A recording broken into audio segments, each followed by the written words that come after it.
आज हम देखेंगे कि हम यहाँ पर बैकड्रॉप को कैसे चेंज कर सकते हैं। प्रीवियस लेसन्स मैंने आपको जैसे बताया था कि जहाँ पर हमारा जो स्प्राइट है, इस एरिया को हम क्या कहते हैं, ये बैकड्रॉप कहलाता है या स्टेज कहलाता है। तो इस स्टेज का हम बैकड्रॉप हम चेंज कर सकते हैं। वो कैसे करेंगे, हम यहाँ पर हमारे पास ये ऑप्शन है और जैसे इस ऑप्शन पर माउस लेके आएंगे हमारे पास डिफरेंट ऑप्शंस आ जाते हैं। चूज़ अ बैकड्रॉप, इस पर हम यहाँ पर क्लिक करेंगे तो एक लाइब्रेरी ओपन हो जाएगी यहाँ पर डिफरेंट बैकड्रॉप्स की। तो यहाँ से आप कोई भी बैकड्रॉप सेलेक्ट कर सकते हैं।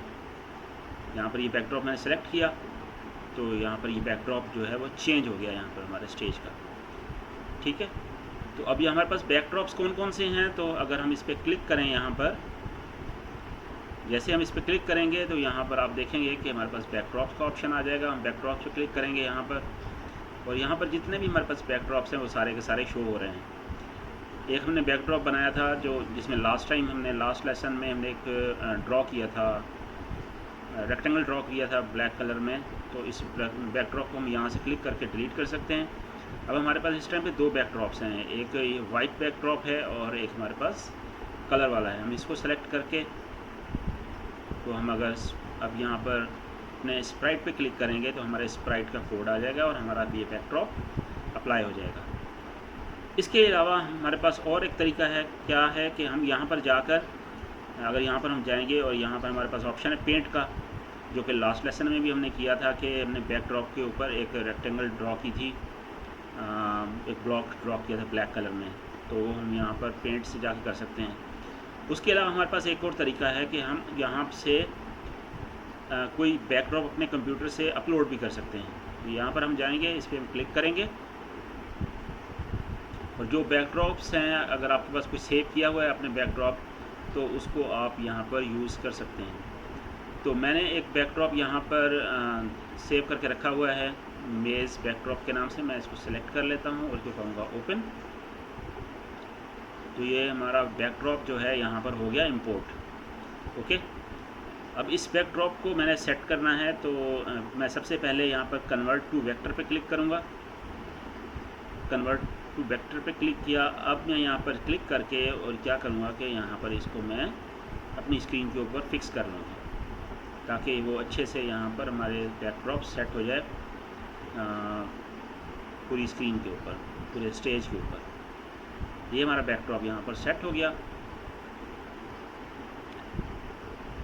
ठीक है, तो इस तरीके से हम अपना बैकड्रॉप को सिलेक्ट कर सकते हैं। अब यहाँ पर मैं अपने स्प्राइट पे क्लिक करूँगा और अपने कोड पे क्लिक करूँगा तो मेरे पास ये कोड अब मेरा स्प्राइट का आ जाएगा।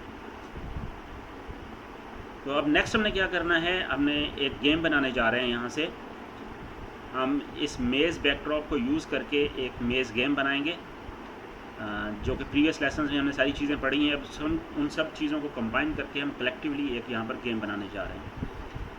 तो सबसे पहले हमने क्या करना है, हम अपने कैट को यहाँ से पिक करेंगे और इसको हमें प्लेस करना है यहाँ पर।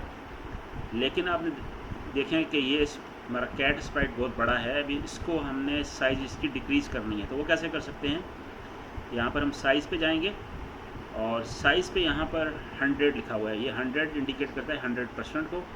तो मैं यहाँ से इरेज करके मैं इसको कह देता हूँ लेट्स से 25% कर देता हूँ। तो अगर 25% करेंगे तो ये इतने साइज़ का हो जाएगा और मैं इसको यहाँ पर प्लेस कर देता हूँ। ठीक है, तो ये 25% जो स्प्राइट है ये ईज़िली अगर हम देखें तो ये इन लाइंस के दरमियान मूव कर सकता है। ओके, तो इसको हम स्टार्टिंग पॉइंट पे यहाँ पर प्लेस कर देंगे। तो अब हमने जो प्रीवियस लेसन्स में पढ़ा था कि ब्लैक कलर को सेंस करके और उसी चीज़ को हम देखते हुए यहाँ पर अपने कैट को हम मूव करेंगे और जैसे ही वो इस ब्लैक लाइन को टच करेगा तो क्या हो जाए, अब हमने अपने स्प्राइट को इस स्टार्टिंग पोजीशन पे लेके जाना है। तो हमारा एक कोड सारा पहले का जो हमने प्रीवियस लेसन्स में पुट किया हुआ था वो सेम हमारे पास कोड है। अब इसमें हमने सिर्फ एक चेंज करेंगे। हम क्या करेंगे, हमारा जो ब्लैक कलर सेंसिंग वाला जो कोड था इसमें अब हमने क्या करना है, यहाँ पर ग्लाइड 1 सेकेंड टू एक्स और वाई में हम एक्स वाई कौन सा डालेंगे, जो करंट पोजीशन है। हम यानी कि जब भी स्प्राइट हमारा ब्लैक कलर के साथ टच हो जाए, यानी कि अगर मेज़ को यहाँ पर सॉल्व करते हुए, अगर मूव करते हुए कहीं भी ब्लैक लाइन से टच हो जाए तो हमारा स्प्राइट मूव बैक कर जाए कहाँ पर, स्टार्टिंग पोजीशन पे। तो यहाँ पर हमारे पास x है -209, तो मैं यहाँ पर क्लिक करके मैं यहाँ पर कर दूँगा 209 और मेरे पास y है 161, तो मैं y की वैल्यू यहाँ पर मैं क्या डाल दूँगा 161। ओके, तो अब मैं अगर इसको प्ले करता हूँ, यहाँ पर मैं ग्रीन फ्लैग पे क्लिक किया और एरो कीज़ के साथ अब देखें मैं इसको मूव कर रहा हूँ।